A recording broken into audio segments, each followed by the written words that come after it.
ഓംകാരനാദാനുസന്ധാന സൗഭാഗ്യമേ ഏതാ ഈ ഭീകരൻ? മാമനോ? ആരുടെ മാമൻ? ഞാൻ മാമനല്ല, രാമൻ. ഈ അടുത്ത ഇവിടുത്തെ പൂജാരിയാ. കോമയും കുത്തുമൊക്കെ അങ്ങോട്ട് മാറി നിൽക്കാ. രക്ഷപ്പെട്ടു. എന്തോന്നാണ് ബസ് കാണാത്ത മാതിരി കുതിരവാലം വെച്ച് വന്നേക്കാം. ഈ മരുമോനെ കേറ്റിക്കൊണ്ട് പോ. എവിടെങ്കിലും ഒന്ന് ഇരിക്കാൻ പറ്റിയിരുന്നെങ്കിൽ. ഹൗസ്ഫുൾ ആണല്ലോ. ഇരിക്കാൻ ചോദിച്ചാൽ കടത്തുക പതിവ്. സോറി, കണ്ടില്ല. കാണാഞ്ഞിട്ടിങ്ങനെ അപ്പൊ കണ്ടാലോ? മനുഷ്യന്റെ മുഖത്താണോ തുപ്പുന്നത്? ഞാനത് കോളാമ്പി. സോറി, കണ്ടില്ല. എന്ത് കണ്ടില്ല? എന്തോ വന്ന് ഇടിച്ചതാ. അയ്യോ എന്റെ ദൈവമേ, ഇത് എപ്പോഴാ കേറിയത്? ഹോമോ ഒക്കെ അങ്ങ് അമ്പലത്തില് വിടുക. എന്താ ഇത്? പണ്ടാരെങ്കിലും പോയിരുന്നേ. സീറ്റ് കിട്ടി. എന്തോടെ കാണിക്കുന്നത്? അല്ല, എവിടെങ്കിലും ഇരിക്കാനല്ലേ പറഞ്ഞത്? സ്ത്രീകളുടെ മടിയിലാണ് ഇരിക്കുന്നത്. ഈ പിശാചിന്റെ തള്ളിനിടയിൽ ഇരിക്കുന്ന സ്ത്രീയാണോ പുരുഷനാണോ നോക്കാൻ പറ്റില്ല. ഇങ്ങോട്ട് എഴുന്നേറ്റ് വാടോ മാമേ. ഈ ശവി എന്തിനാ എന്റെ പിന്നാലെ ഇങ്ങനെ നടക്കരുത്?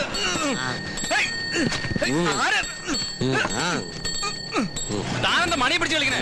ഞാനല്ല, ഈ ചെക്കൻ എന്റെ പൂണുലിമെ പിടിച്ച് വലിക്കണം. വല്ലേന്ന് കൈയെടുക്കാനാ പറഞ്ഞു. ഞാൻ തുപ്പില്ലല്ലോ. അയ്യോ, എന്തായി കാണിക്കണത്? തല്ലരുത്, ഞാനൊരു പൂജാരിയാണ്. പൂജയൊക്കെ തന്നെ അമ്പലത്തില്, ബസ്സിന്റെ അത് വേണം. ദേഹത്ത് തുടല്ലേ, എനിക്ക് ഇക്കിളിയാവും. ഞങ്ങൾ മാറ്റി തരാം. ഒന്ന് നിർത്തണേ. പറ്റില്ല, ഇവിടെ സ്റ്റോപ്പില്ല. നിർത്തണ്ട, ഒന്ന് ചവിട്ടിയാ മതി. ഞാൻ പറഞ്ഞു അങ്ങോട്ട് പോകാം. എന്റെ ദൈവമേ, ഇതെല്ലാം കൊണ്ടേ പോകും. ഞാനിതാ പോണേ.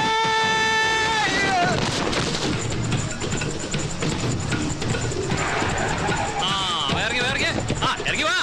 അങ്ങോട്ട് ഇറങ്ങി വാ മോനെ. മാമൻ അവിടെ ചാടിയിട്ടുണ്ട് മോനെ. അങ്ങോട്ട് വേഗം ചെന്നോട്ടോ. ചെല്ല് ചെല്ല് ചെല്ല്.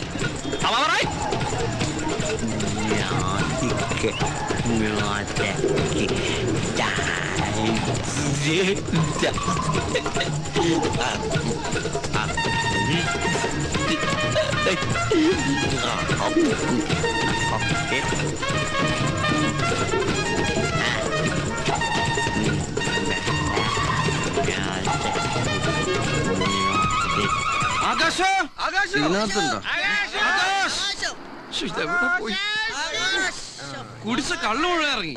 10 ലക്ഷത്തിന്റെ മുതല കണ്ടുപിടിച്ചില്ലെങ്കിൽ ചെലവാക്കിയ കാശിന് ഞാൻ എവിടെ പോവും? കാശ് മാത്രമാണോടാ? ഒന്നിനും ബുദ്ധി വളർച്ചില്ലാത്ത പാവല്ലേ ഇത്? എന്തെങ്കിലും സംഭവിച്ചാലാ? ഒന്നുമില്ലെങ്കിൽ നിന്റെ അനിയനല്ലോ. എന്തെങ്കിലും സംഭവിച്ച എന്റെ അനിയൻ, അല്ലാത്ത സമയത്ത് മുഴുവൻ നിങ്ങളുടെ അനിയൻ. അതാ ഞാൻ പറഞ്ഞത്, രക്തം രക്തത്തെ തിരിച്ചറിയുമെന്ന്. ഞാനിഞ്ഞും വേണ്ടിയ തന്റെ രക്തത്തെ താൻ തിരിച്ചറിയും. ഇയാളെന്താ പല്ലില്ലാത്ത ഡ്രാക്കുളൊക്കെ വയറ് നിറച്ച് ബിയർ ശാപ്പാട് അടിച്ചതല്ലേ? എവിടെയെങ്കിലും ചുരുണ്ടുകൂടി കിടക്കുന്നുണ്ടാവും. ഉറങ്ങിയാലും കൊളർത്തണ്ട, സുഖമായിട്ട് ഉറങ്ങിക്കോട്ടെ. പോയിക്കിടന്ന് ഉറങ്ങിയിട്ട് നാളെ കാലത്ത് നോക്കാന്നേ. അയ്യോ, നമ്മൾ തപ്പി തപ്പി ഊട്ടിയെത്തിയതാ. ഊട്ടി ബാങ്ക്. അത് ഊട്ടിയെ ബാങ്ക. ഇവിടെയൊക്കെ അങ്ങനെ വായിക്കണേ. ചെലപ്പോ അവൻ യൂറോ മാറാൻ ബാങ്കിൽ കയറി കാണും. അതിനൊക്കെയുള്ള ബുദ്ധി ഉണ്ടോ? ഇത്രക്കാർക്ക് ബാങ്ക് കാണുമ്പല്ലേ ബുദ്ധി വെക്കണത്? സെക്യൂരിറ്റിനോട് ചോദിക്കല്ല. സെക്യൂരിറ്റി സാറേ, ചേട്ടാ, അതെ, ഈ ഒരു പയ്യൻ കഴുത്തില് ബാഗ് തൂക്കിട്ടിട്ട് ഈ പൂച്ച മത്തിത്തല കടിച്ചു പിടിച്ച് കൊണ്ടുവരുന്ന പോലെ സോഡ ഗ്ലാസ് ഒക്കെ വെച്ചിട്ട് കണ്ടൊരു പന്തികേട് പോലത്തെ സാധനം ഇതിലെ പോണണ്ട. അതിപ്പോ രാത്രി 8 മണി കഴിഞ്ഞാൽ ഇതിലേ പോണ മിക്ക ആൾക്കാരെ കണ്ടാലും പന്തികേട് പോകും. തൊട്ടപ്പുറത്ത് ബാർ റെസ്റ്റോറന്റ്. അപ്പൊ നിങ്ങൾക്ക് ഉണ്ടല്ലോ ഒരു പന്തികേട്. ഞാൻ ആ പന്തികേടല്ല ഉദ്ദേശിച്ചത്. ഇത് എങ്ങനെയാണൊന്ന് പറഞ്ഞു മനസ്സിലാക്കാം ചേട്ടാ. അതെ, ഇങ്ങനെയൊക്കെ നടന്നിട്ട് ഒരുമാതിരി അങ്ങനത്തെ ഒരു സാധനം. നിങ്ങൾ വേറൊന്നും വിചാരിക്കരുത്. ഞാൻ ഈ റോട്ടിൽ കൂടെ പോണ ആൾക്കാരെ നോക്കാൻ വേണ്ടി എവിടെ ഇരിക്കുന്നത്? ഈ ബാങ്ക് നോക്കാൻ വേണ്ടി ഇവിടെ ഇരിക്കുന്നത് അറിയോ? ഈ റോട്ടിൽ കൂടി നടന്നു പോണവര് തന്നെയുള്ള ബാങ്ക് കുത്തിപ്പൊളിക്കാൻ വന്നത്, അല്ലാതെ ഹെലികോപ്റ്ററൊന്നുമല്ല വന്നിറങ്ങണത്. ആഹാ, അപ്പൊ നിങ്ങൾ എല്ലാവരും കൂടെ ബാങ്ക് കുത്തിപ്പൊളിക്കാൻ വന്നിരിക്കുകയാണല്ലേ? ആണെങ്കിൽ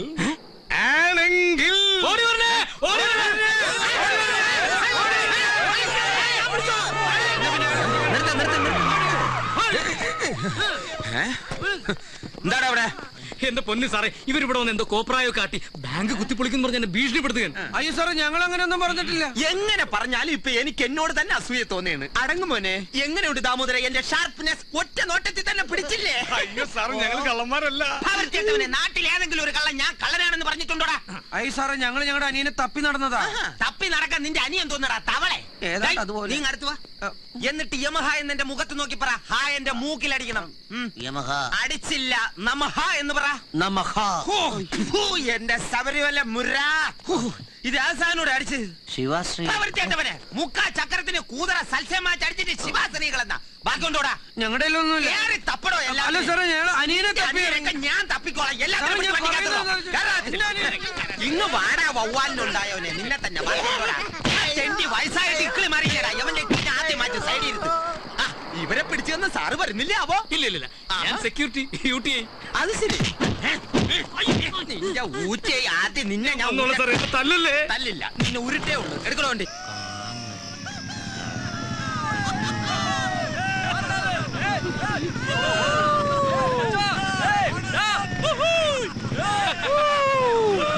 ഹലോ, എവിടുന്നാ? ഇത് വീലാടാ. സ്പീൽബർഗിന്റെ പടത്തിൽ നിന്ന് ഇറങ്ങി വന്നതാണോ? വന്ന പറക്കം തളിക്കാ പോയാ. ഈ കേസ് കൊള്ളാലോ. ഇത് എവിടെന്ന് കുറ്റിയും പറിച്ച് പറയണ്? ഈ സാധനം മൊത്തത്തിൽ കൊള്ളാൻ കൈകാര്യം ചെയ്ത് വിട്ടാലോ?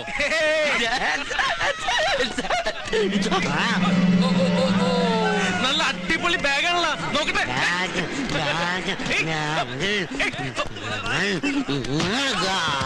വാർഡിലേക്ക് കിടത്തിയിട്ടുണ്ട് മയക്കത്തിലാ. ഞാൻ ശ്വാസമുട്ടിന്റെ മരുന്ന് മേടിച്ച് തിരിച്ചു വരുമ്പോഴാ 3-4 ആൾക്കാരും കൂടി താങ്ങി പിടിച്ച് കൊണ്ടുവരണ കണ്ടത്.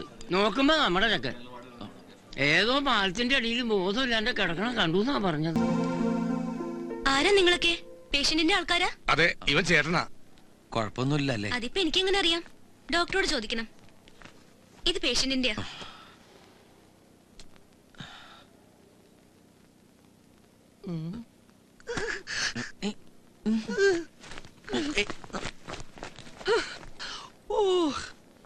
ഓരോന്നിനും ഓരോ സമയമുണ്ട് മോനെ ചന്ദ്ര.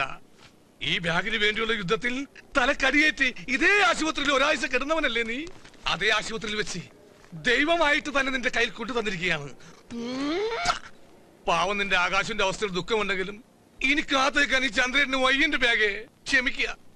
മനസ്സ് ശാന്തമാക്കി യൂറോ ദൈവങ്ങളെ ധ്യാനിച്ച് ഞാനിതാ തുറക്കുകയാണ്. യൂറോ. ഓഹോ, ബിരിയാണി കട്ടാസം കിട്ടാൻ തക്കാളി കട്ട് ചെയ്തിട്ട പോലെ യൂറോന്റെ മീനെ പൂമ്പാറ്റ വെതറിക്ക കൊച്ചു കള്ളൻ.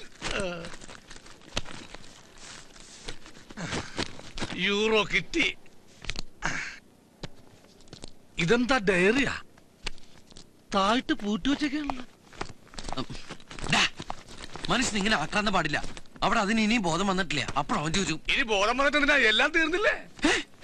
ദൈവം ഇതിന്റെ ഇടയിൽ ഇതിനകത്തിരുന്ന യൂറോ മുഴുവൻ തീർത്തു നീ. എന്റെ സമനില തെറ്റിക്കില്ലട്ടാ. ഈ ബാഗിന് വേണ്ടി ഞാൻ നടത്തിയ സംഭവബഹുലമായ ത്യാഗങ്ങൾക്ക് ആര് സമാനം പറയൂടാ? നോക്കിയേ, കുറച്ച് പ്ലാസ്റ്റിക് പൂമ്പാറ്റയും ഒരു താഴത്തെ കുറ്റി ഡയറിയും. ഡയറിയാ?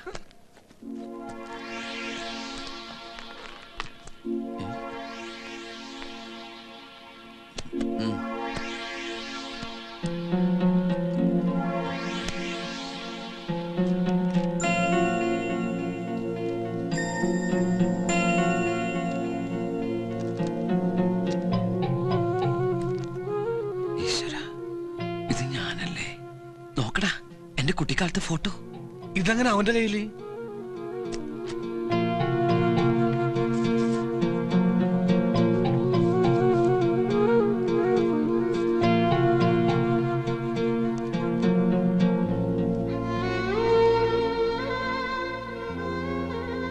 അമ്മയുടെ ആനന്ദിന് നിന്റെ ഓർമ്മകളിൽ നിന്ന് പോലും ഒരുപാട് ദൂരത്തിലാണ് ഈ അമ്മ.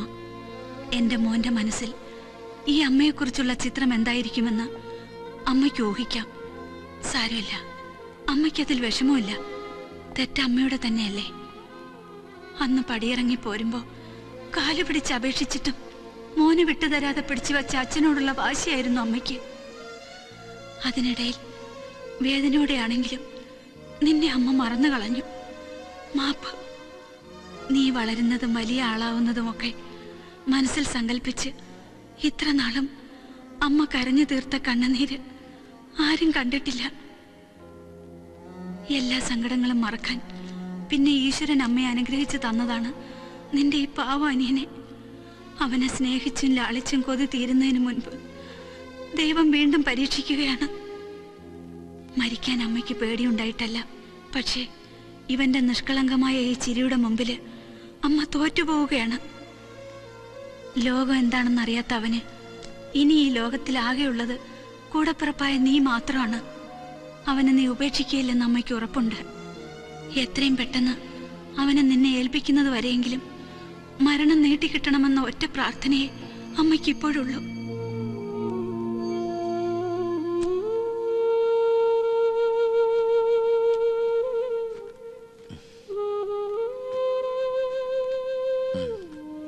4 വയസ്സിൽ ഇട്ടെറിഞ്ഞു പോയ അമ്മയോട് എന്നും പകയെ തോന്നിയിട്ടുള്ളൂ. മനസ്സുകൊണ്ട് പ്രാഗിയിട്ടുണ്ട് 1000 വട്ടം. ജീവിച്ചിരിപ്പില്ല എന്നൊന്ന് ട്രാവൽ ഏജന്റ് വന്ന് പറഞ്ഞപ്പോഴും ചിരിച്ചുകൊണ്ടല്ലേ കേട്ടു നിന്നത്. തെരുവ് പട്ടികളെ പോലെ ആട്ടും തുപ്പും കൊണ്ട് വളർന്ന നമുക്കെങ്ങനെയാ ബന്ധത്തിന്റെ സ്നേഹത്തിന്റെ ഒക്കെ വില മനസ്സിലാവണത് അല്ലടാ? കുട്ടേട്ടാ, അതിന് ബോധം തെളിഞ്ഞു. ബാഗിന് വേണ്ടി ബഹളം വെക്കാം. ആഹാ, അതിനിടയ്ക്ക് ബാഗ് തുറക്കൽ യൂറോ എടുക്കലൊക്കെ കഴിഞ്ഞോ? അവൻ കൊണ്ടുവന്ന യൂറോ അല്ല, അതിനേക്കാളൊക്കെ ഒരുപാട് വിലപിടിപ്പുള്ളതാ.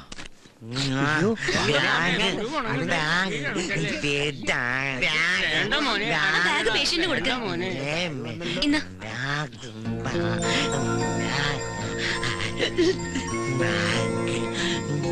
അതിന്റെ കണ്ണട എവിടെ? അതൊന്നും കാണണ്ടാവില്ല.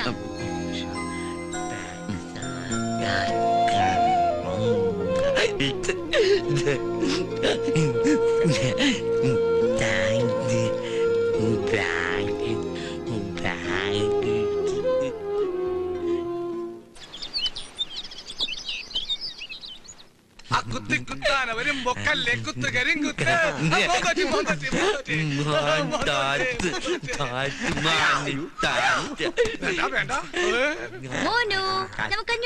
ഇപ്പോൾ നിന്റെ കഞ്ഞി സ്വഭാവം മാറിയിട്ടില്ലേ? ഒന്നിനും നല്ല ദിവസമല്ലേ? ആകാശം മോൻ ആശുപത്രിയിൽ നിന്ന് വന്ന് ആകാശത്തിലെ കാർമേഘം മാറി ഇന്നെങ്കിലും നിനക്ക് കുറച്ച് ചിക്കൻ ബിരിയാണി ഒക്കെ അവന് കൊടുത്താ നമുക്ക് കഴിച്ചൂടെ? അവനെ അംഗീകരിച്ചില്ലെങ്കിലും അവന്റെ പൗരത്വത്തെ നമുക്ക് അംഗീകരിച്ചുകൂടെ? 2 ദിവസം കൂടെ കഞ്ഞി കൊടുത്താൽ മതി എന്നാ ഡോക്ടർ പറഞ്ഞത്. ആയിക്കോട്ടെ, അവൻ കഞ്ഞി കുടിച്ചോട്ടെ, നമ്മുടെ വയറിനെ സന്തോഷിപ്പിക്കാനായിട്ട്. നമ്മുടെ വയറിനെ സന്തോഷിപ്പിക്കാനേ ഞാനിവിടെ ഹോട്ടൽ നടത്തില്ല. ഒന്നെണിച്ച് പോയേ, നമുക്ക് കഞ്ഞി കുടിക്കണ്ടേ? നോക്ക്, ഇനി മുതല് മോന്റെ കാര്യങ്ങൾ ആരും നോക്കിയില്ലെങ്കിലും ഈ ചേച്ചി നോക്കണം കേട്ടോ. ഇനി പറ, മോന്റെ ആരാ ഞാൻ? മമ്മയല്ല, ചേച്ചി.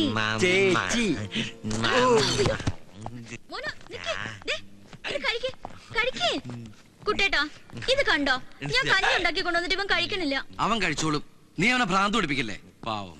ഓ പാവം. ഇപ്പൊ എല്ലാവർക്കും ഇതൊരു പാവായി. എല്ലാരും കൂടി എന്തൊക്കെയാ ഇതിന് പറയും കാണിക്കും ചെയ്തിരുന്നേ. ഞാനേ ഉണ്ടായിരുന്നുള്ളൂ ഒന്ന് സപ്പോർട്ട് ചെയ്യാൻ.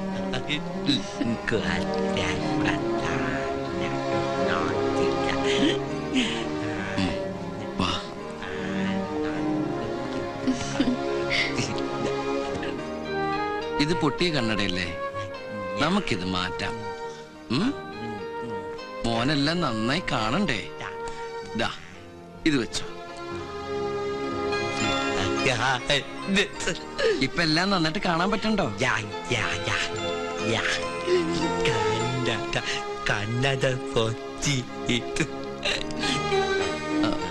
ഇതെന്തത്, ഡബിൾ ഡെക്കറോ? മോനെ ഒരു കണ്ണട മതി കേട്ടോ. നോക്കി, മോന്റെ ബാഗിലെ ഫോട്ടോയിലുള്ളത് ആരാ പറയേ? അത് മോന്റെ ചേട്ടന്റെ കുട്ടിക്കാലത്തുള്ള പടാ. ആ കുട്ടിച്ചേട്ടൻ വളർന്നു വലുതായതാ ഈ ചേട്ടൻ, മനസ്സിലായോ? അപ്പൊ ഞാനാരാ? മോന്റെ ചേട്ടൻ. ആരാ? മോന്റെ ചേട്ടൻ.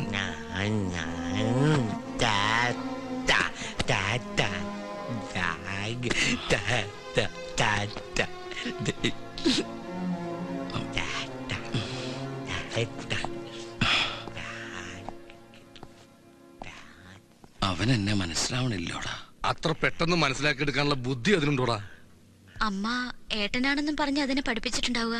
കുട്ടേട്ടന്റെ 4 വയസ്സുള്ള ആ ഫോട്ടോ കാണിച്ചിട്ടാവും അതിന്റെ മനസ്സിൽ പതിഞ്ഞിട്ടുണ്ടാവുക. ആ 4 വയസ്സുള്ള ഏട്ടനായിരിക്കും. അമ്മ പറഞ്ഞാണല്ലോ അവനോട് ആ ഫോട്ടോയും ഡയറിയും ഭദ്രമായിട്ട് സൂക്ഷിക്കണമെന്ന്. അതുകൊണ്ടാവും ആ ബാഗ് അവനിങ്ങനെ ആർക്കും തരാതെ കൊണ്ടുനടക്കണത്. ഇത്രയും കാലം അവൻ നിധി പോലെ കൊണ്ടുനടന്നത് എന്നെ അല്ലടാ.